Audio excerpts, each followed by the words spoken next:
merci pour la suite de la journée. Donc, on a le plaisir d'accueillir Madame Aurore Cambou de la CPR sur ces enjeux donc santé, prospective, on va dire, et changement climatique. Donc, je vais rapidement lui laisser la parole. Elle se présentera beaucoup mieux que moi déjà. Et en plus de ça, on n'est pas très en avance. Donc, merci beaucoup. Merci beaucoup, bonjour à tous.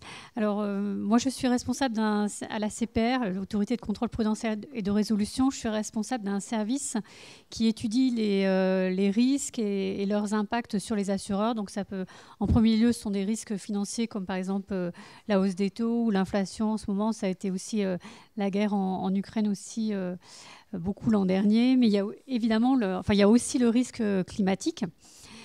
Et je vais vous parler plus particulièrement des stress tests climatiques, enfin un premier qu'on a mené en 2020-2021 et un autre qu'on est en train de lancer maintenant. Et je vais zoomer sur le risque santé à l'intérieur de ce stress test climatique. Alors pourquoi la CPR s'intéresse au risque climatique? D'abord, le rôle de la CPR, c'est de veiller à la stabilité du système financier, donc pour les assureurs, les banques et les fonds de pension. Il y a également une mission de protection des clients ou des assurés, mais dans les relations entre l'assuré et l'assureur, par exemple, pour ce qui vous concerne plus. Il y a également une mission de lutte contre le blanchiment des capitaux et le financement du terrorisme. Et enfin, il y a des pouvoirs en matière de résolution bancaire et pour les assureurs. Alors, nous, en fait, à la CPR, quand on regarde le risque financier, le changement climatique, on s'intéresse à deux grands types de risques. D'abord, le risque physique, donc qui va entraîner une altération en fait à la fois sur des biens, sur la santé, sur la vie humaine. Donc il y a une augmentation forte de la fréquence et de la sévérité de ce risque physique ces derniers temps. Donc ça va jouer à la fois sur à la fois les biens et les personnes qui sont couvertes par les assureurs. Donc ça va jouer au passif des assureurs. Et ça va également jouer à leur actif parce qu'avec surtout les placements financiers dans lesquels les assureurs investissent, parce qu'il peut y avoir une diminution des actifs que les assureurs détiennent, par exemple dans l'immobilier. Et il peut y avoir également une détérioration de tous les acteurs financiers, donc du tissu économique qui peut se répercuter sur les assureurs. Donc ça, c'est le risque physique qu'on regarde. Et le risque de transition, parce qu'on considère en fait que les politiques qui vont être menées en réaction au changement climatique pour s'adapter vont avoir un impact sur la valeur des placements financiers. Donc, par exemple, pour en prendre un cas un peu extrême pour le charbon, il y a des politiques pour vraiment se désinvestir, sortir du charbon.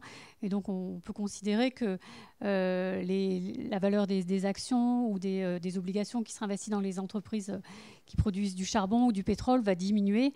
Et donc, les actifs détenus par les assureurs dans ce type d'entreprise vont également diminuer. Donc pour ces risques physiques et ces risques de transition, on voit bien qu'ils ont un impact financier à la fois sur les risques couverts pour les assureurs, sur ce que détiennent les assureurs. Et donc si le changement climatique risque de bouleverser de manière significative ces équilibres financiers, et donc ça va impacter, du coup ça rentre dans le rôle de la CPR, dans son rôle de stabilité du système financier.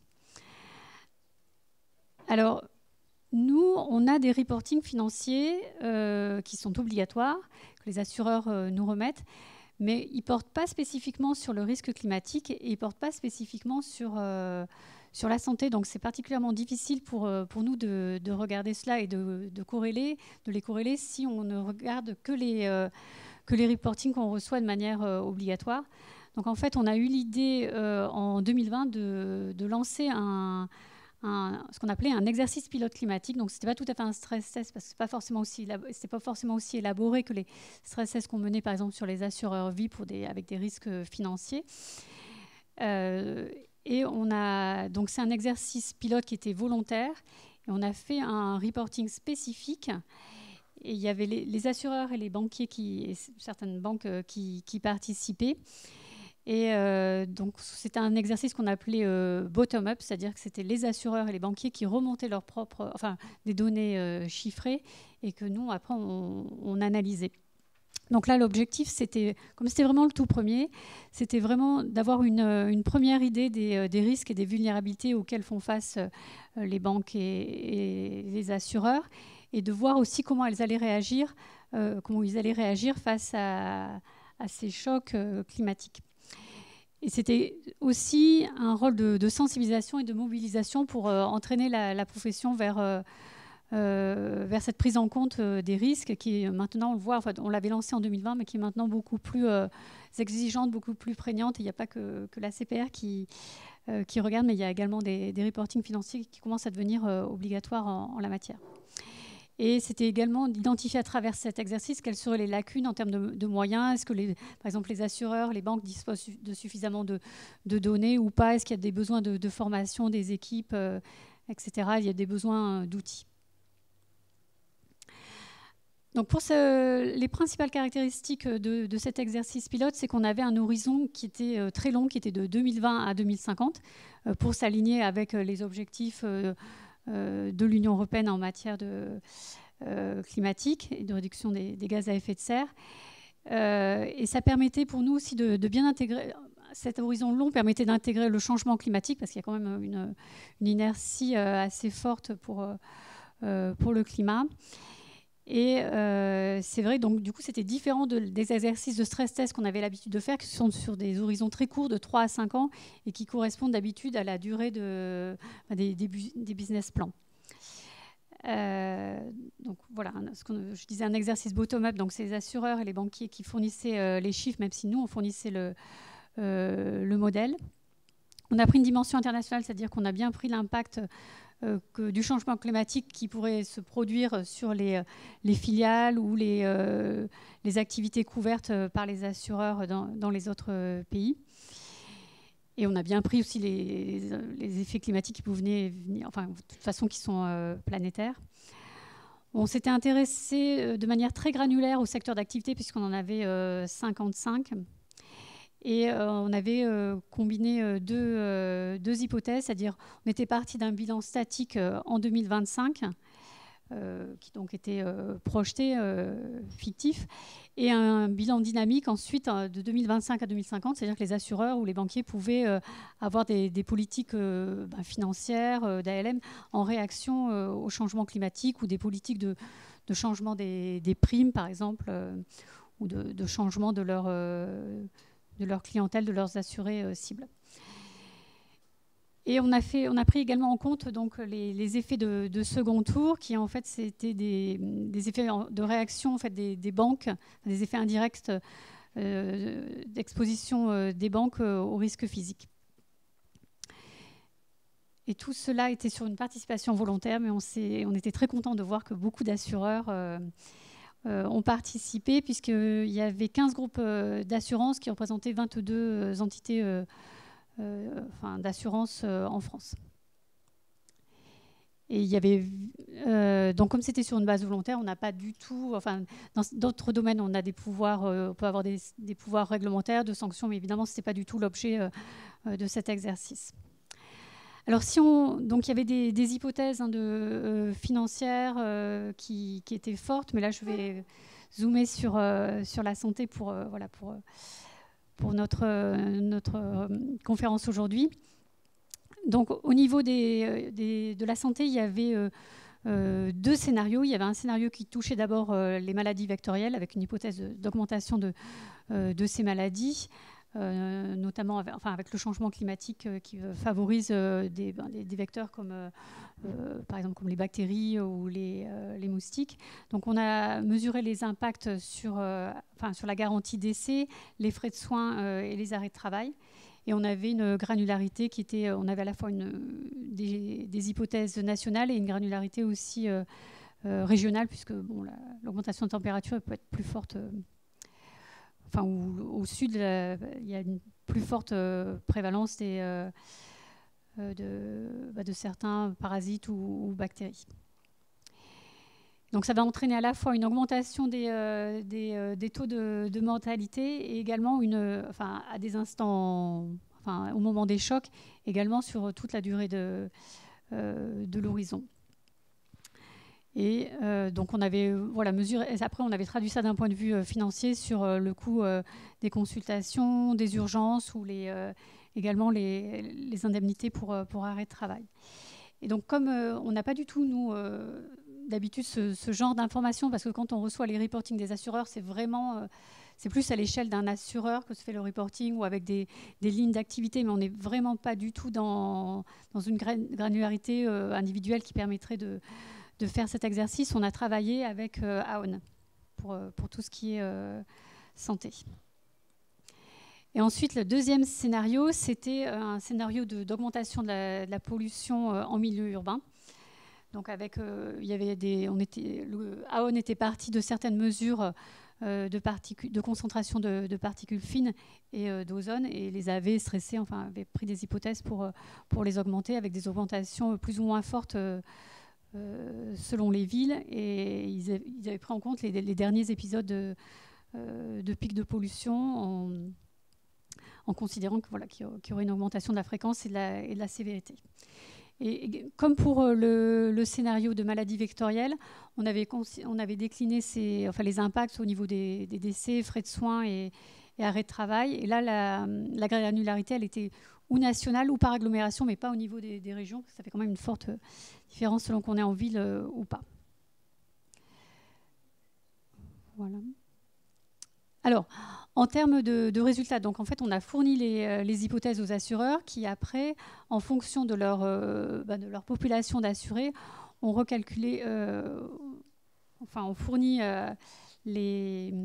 ont appliqué les hypothèses sur les populations et en fonction de là où elles se trouvaient.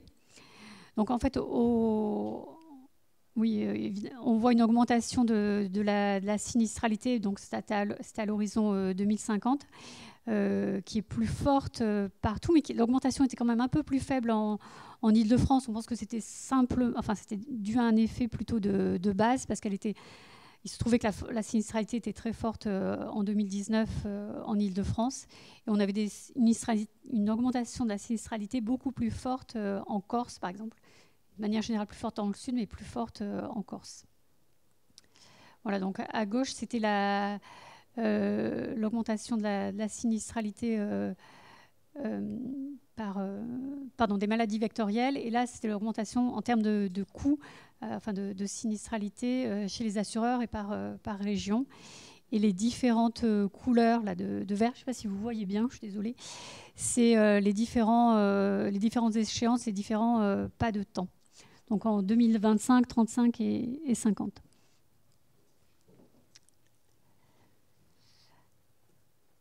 Alors, donc d'un point de vue financier, on a également décliné ces impacts sur le ratio sinistre sur prime. Donc, on voit que par région, on voit que dans la plupart des régions, quand même, certes, il y a une augmentation, mais qui est quand même modérée, parce qu'on voyait chaque bâton, là, c'est un pas de temps, donc c'est quand même relativement modéré, sauf en Corse, où il y a une très forte augmentation du ratio, donc une dégradation au niveau du résultat technique. Et donc, on pense peut-être qu'il y a eu moins de... Peut-être qu'il y a eu moins de répercussions en fait, du coût de la sinistralité sur les primes. Mais en tout cas, il y avait en tout cas une très forte sinistralité qui était projetée par le modèle. Encore, ce n'est pas forcément ce qui va se passer, mais voilà, donc très forte, beaucoup plus forte en Corse. Ensuite, au niveau de la pollution en milieu urbain, donc là aussi, les pourcentages, c'est une augmentation par rapport à 2019. Et il y avait l'augmentation était beaucoup plus forte dans 3 villes, à Bordeaux, Montpellier et Toulouse, mais c'est parce que le modèle prenait en compte le fait que déjà la population allait augmenter dans ces villes-là. Donc la pollution aussi, et aussi de fait, même si la pollution n'augmentait pas, la sinistralité devait aller augmenter de par l'augmentation de la population. Par contre, en Île-de-France, l'évolution, enfin la hausse est beaucoup moins marquée. Mais déjà, à Paris, la sinistralité est vraiment beaucoup plus forte en termes d'occurrence et de coûts que dans d'autres villes. Et en termes de ratio sinistre sur prime, on constate une hausse des primes qui est relativement faible en Île-de-France, à Lyon, à Marseille et à Nice, sur l'horizon jusqu'à 2050. Par contre, ça veut dire que du coup, le ratio va se dégrader. Par contre, il y a d'autres villes où le ratio de S sur prime était en diminution, donc en amélioration. Et on peut penser que c'était parce qu'il y avait une hausse des primes qui avait été... Enfin, la hausse du coût des sinistres aurait été plus répercutée sur les primes. Mais c'est quelque chose qui n'avait pas été forcément bien expliqué par les participants dans les résultats. Peut-être qu'on aura plus j'espère, de narratifs et d'explications dans l'exercice qui va bientôt être lancé. Voilà. Donc là, c'est plus par ville. Oui, je l'ai dit. Voilà. Donc après, on avait aussi également mesuré les impacts au niveau financier sur les dommages. Alors, en fait, là, on va lancer dans les prochains jours. On a un communiqué de presse qui est prévu la semaine prochaine. On va lancer un nouvel exercice de stress test climatique. Et on a déjà communiqué aux assureurs les hypothèses provisoires. Donc là, ce que je vais vous montrer, ce sont les hypothèses provisoires, parce qu'on est vraiment en train de faire la toute fin, vraiment en train de finaliser les hypothèses qui seront définitives. Donc on a vraiment voulu tirer les enseignements du premier exercice pilote, et on a travaillé avec le même groupe d'assureurs qui était volontaire pour l'exercice de 2020. On a travaillé pendant un an avec des réunions dans un groupe de travail pour voir qu'est-ce qui pourrait être amélioré, qu'est-ce qui était peut-être difficile, pour reformater notre nouveau stress test climatique. Donc là, c'est pour ça qu'on veut améliorer la prise en compte du risque climatique chez les assureurs. On n'a pas les banquiers cette fois-ci, parce qu'il y a eu un exercice déjà climatique avec la BCE en 2022. Il y en aura un autre l'an prochain, qui sera au niveau de l'EBA. Donc on n'a que les assureurs cette fois-ci. On aura aussi, pour nous, ce qui est important, c'est aussi la dimension opérationnelle et méthodologique avec les outils. Qu'est-ce qui fonctionne le mieux? On a essayé d'avoir une granularité beaucoup plus fine, et on a plus de chocs également dans les modèles. On veut essayer d'avoir une plus forte différenciation géographique, donc pas seulement au niveau de la santé, mais aussi au niveau d'autres risques physiques, par exemple sur la MRH ou sur des bâtiments industriels aussi. Et pour nous, il y a aussi une dimension prudentielle qui est plus forte en fait que pour l'exercice pilote, parce que maintenant, dans l'ORSA, donc c'est ce document dans lequel les assureurs font leur propre évaluation des risques, il faut maintenant prendre en compte le risque de durabilité. Donc c'est pas un niveau aussi fin, aussi complexe qu'un exercice de stress test, mais c'est quand même une dimension à prendre en compte. Donc l'exercice de stress test peut aider déjà tous les assureurs qui participent à préparer leur ORSA. Et ça permet aussi de voir, parce que comme c'est quand même il y a beaucoup d'échanges avec les assureurs qui participent, quels seraient les scénarios les plus plausibles, et de voir également l'impact sur la solvabilité, ce qu'on n'avait pas mesuré pour l'exercice pilote. Donc là, on va mesurer l'impact sur la solvabilité sur un scénario court terme, mais sans conséquence de sanctions ou quoi. C'est vraiment un exercice à blanc, je dirais. Voilà. Et on veut également poursuivre toutes les réflexions sur l'inassurabilité. Donc ça, c'est peut-être quelque chose qui n'avait pas été creusé complètement pour l'exercice pilote, mais c'est normal, on était tous dans notre premier exercice. Donc là, on veut regarder un peu plus à partir de quel moment les assurés refuseraient de s'assurer s'ils considèrent que le coût est trop élevé. Donc pour l'instant, on considère que c'est plus au niveau de la MRH. On espère que ce ne sera pas en santé qu'on renoncera à s'assurer. Donc voilà. Mais là, c'est vraiment aussi un outil, je dirais, c'est une base de réflexion. Parce qu'on ne sait pas dire à partir de quand, enfin en France il y a très peu d'études qui montrent à partir de quand on pourrait s'arrêter de s'assurer. Alors là, bon, il y a un tableau récapitulatif mais qui ne touche pas que la santé, donc je vais aller vite sur les différences entre l'exercice pilote et l'exercice qu'on lance actuellement. Donc au niveau des scénarios, la grande différence c'est que pour l'exercice pilote, on n'avait qu'un scénario à 2050. Et là, on rajoute, en plus du scénario à 2050, on rajoute un scénario à court terme. Donc là, c'est vraiment suite à une demande des assureurs qui disaient c'est particulièrement difficile de projeter quelle sera notre activité à 2050. Ce n'est pas du tout ce qu'on a l'habitude de faire. C'est beaucoup plus facile, on est beaucoup mieux outillé pour le faire sur un scénario à court terme à 5 ans. Donc ça, c'est la principale différence. Et puis on a quand même des chocs financiers pour le risque de transition, et on continue à avoir le risque physique qui va jouer au passif mais également à l'actif pour les assureurs cette fois-ci. Voilà, et il y a une actualisation avec les données Covid, mais pour les tables de mortalité, par contre, on n'a pas pu Aon n'a pas pu prendre en compte les potentiels impacts sur le Covid long parce qu'il n'y a pas assez de recul. Alors, au niveau du scénario de long terme, donc on a cette dimension dommage aux biens et automobiles qui est basée sur un scénario de 4,5 du GIEC. On n'a pas pris le scénario, pour information, le pire qui est à 8,5 parce que sur notre horizon de 2050, et pour les risques en France, ça ne fait pas forcément une énorme différence. Par contre, on a constaté que pour les inondations, qui était quand même quelque chose qui nous importait, l'impact était plus fort avec le scénario RCP 4.5.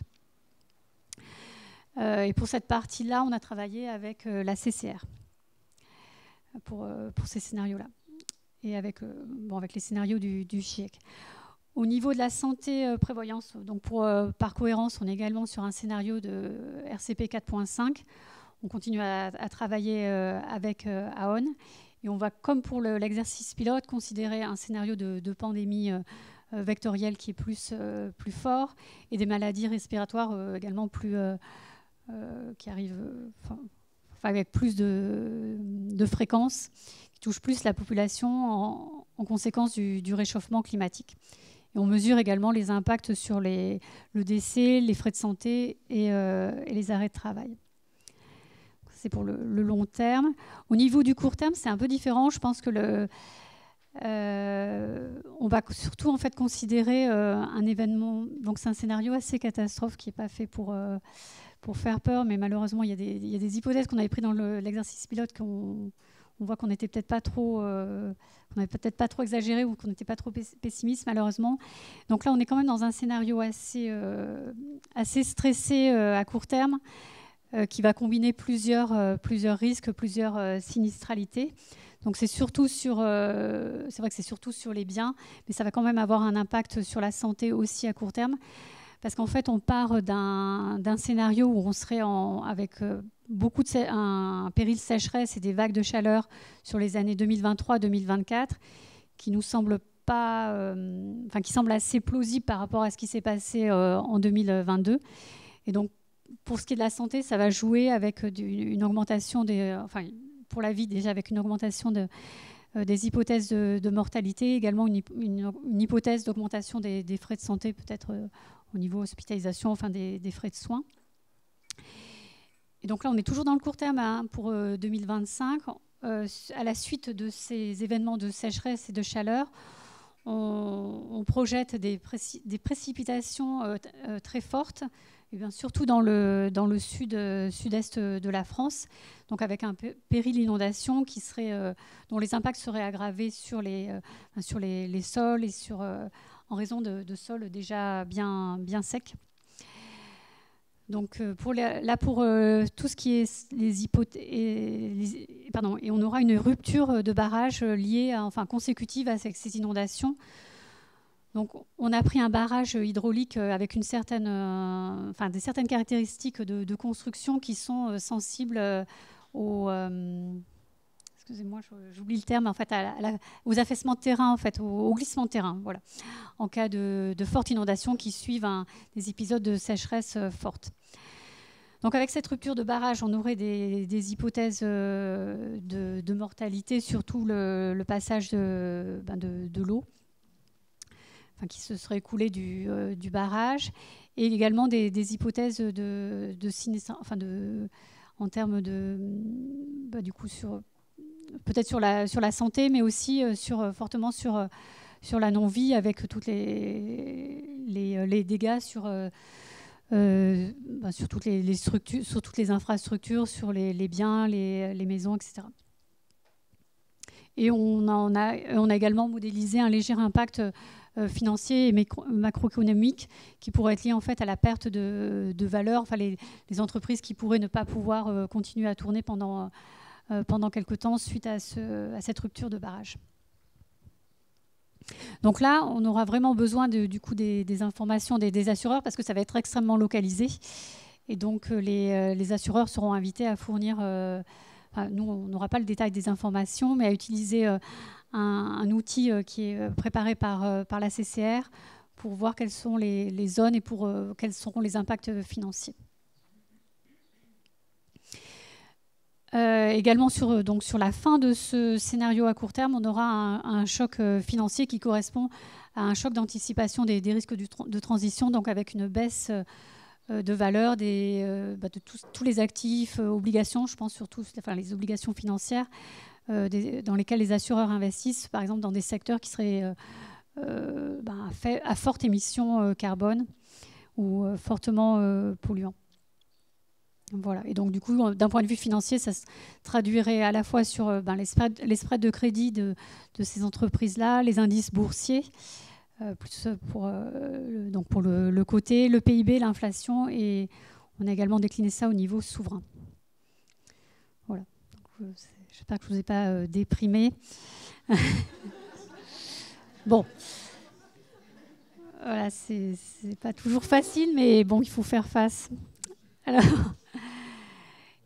voilà. Donc, et puis, donc il y aura la même mécanique pour les scénarios financiers, les aspects santé.